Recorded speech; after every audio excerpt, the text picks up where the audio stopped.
selamat pagi anak-anak. Sudah lama kita nggak bertemu dengan Ustazah ya. Bagaimana kabar kalian? Semoga masih tetap sehat. Di sini Ustazah akan melanjutkan nih pembelajaran yang kemarin. Kalau kemarin itu kalian sudah belajar tentang getaran dan gelombang, sekarang kita masuk ke bunyi, ya. Oke, sekarang apa itu definisi bunyi? Coba sebelum Ustazah kasih tahu, kalian harus tahu dulu apa itu bunyi. Dengan cara gimana sih? Coba kalian pejamkan mata kalian sejenak, ya. Kemudian rasakan apa yang timbul atau apa yang kalian dengar.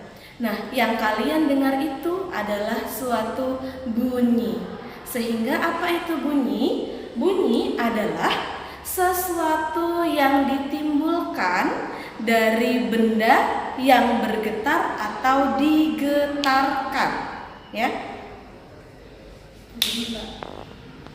Oke ya. Jadi bunyi adalah suatu yang ditimbulkan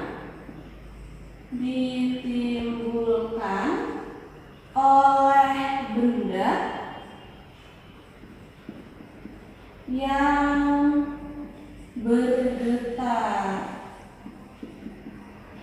atau digetarkan. Nah, ini ya.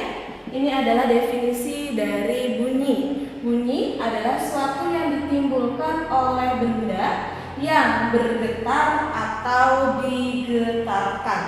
Kemudian suatu bunyi itu ada syarat. Syarat terjadinya bunyi, ya. Syarat terjadinya bunyi itu ada 3. Yang pertama itu adanya sumber bunyi. Kemudian yang kedua itu adanya medium. Kemudian yang ketiga itu adanya pendengar. Oke ya. Yang pertama itu adanya sumber bunyi. Sumber bunyi itu ada 3 macam. Ada yang infrasonik, ada yang audiosonik, dan yang terakhir ada ultrasonik.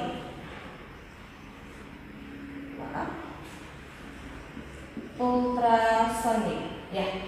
Yang pertama adalah infrasonik. Infrasonik itu memiliki frekuensi itu lebih kecil daripada 20 Hz. Siapakah yang menghasilkan? Itu adalah hewan jangkrik.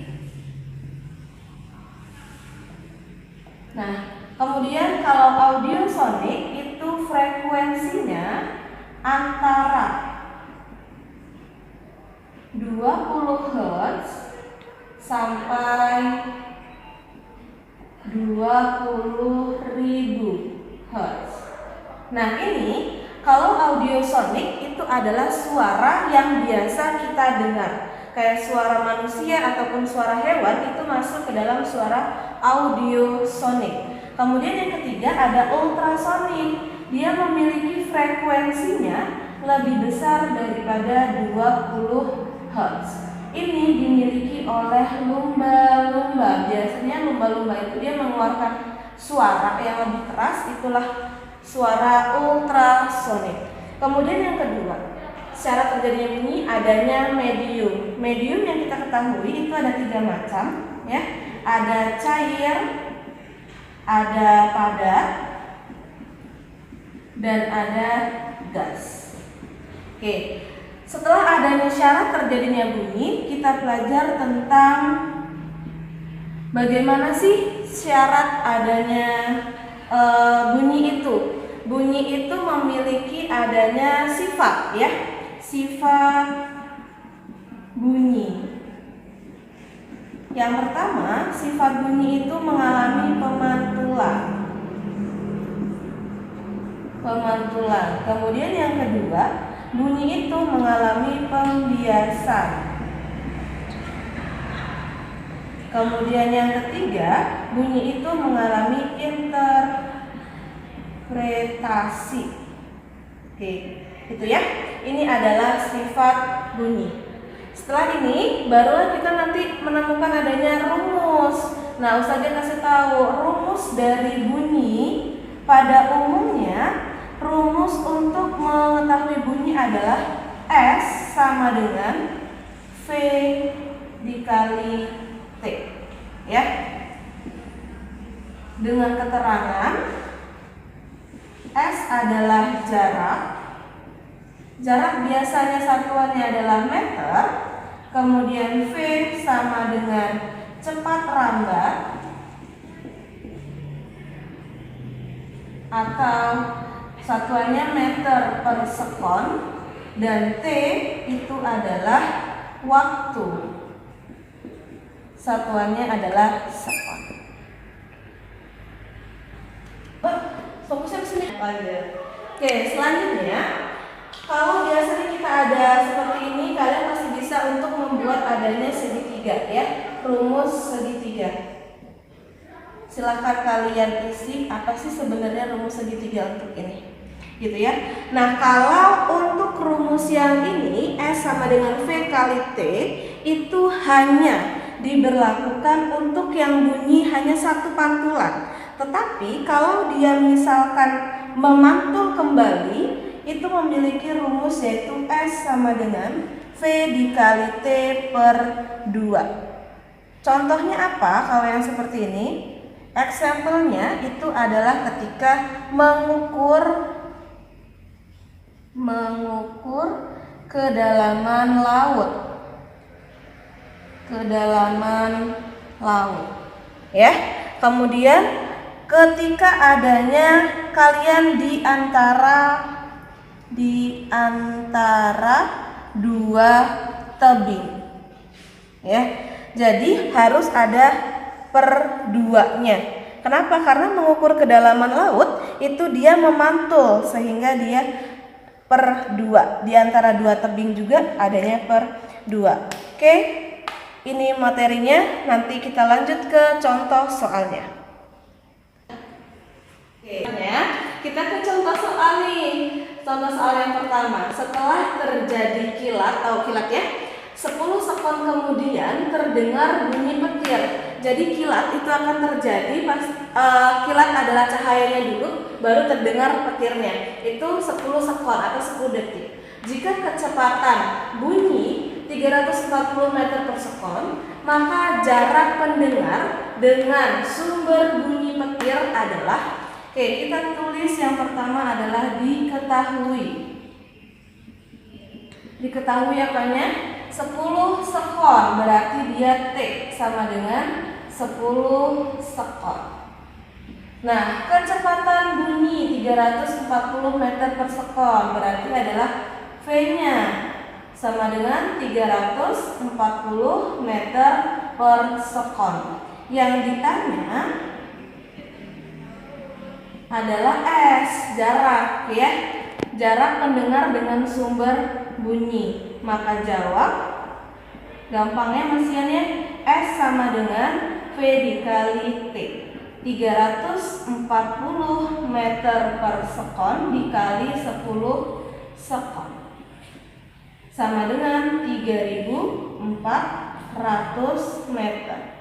Ya, ini adalah jarak pendengar dengan sumber bunyi petir adalah 3.400 meter. Oke, ya.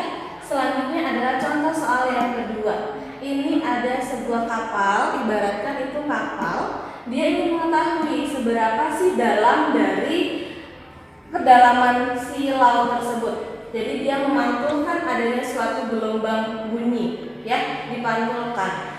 Soalnya seperti ini. Bunyi pantul terdengar 2 sekon setelah bunyi asli.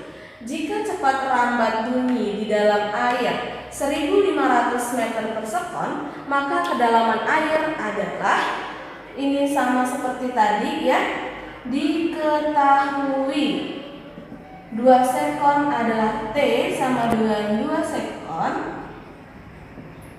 cepat lambat adalah V sama dengan 1500 meter per sekon.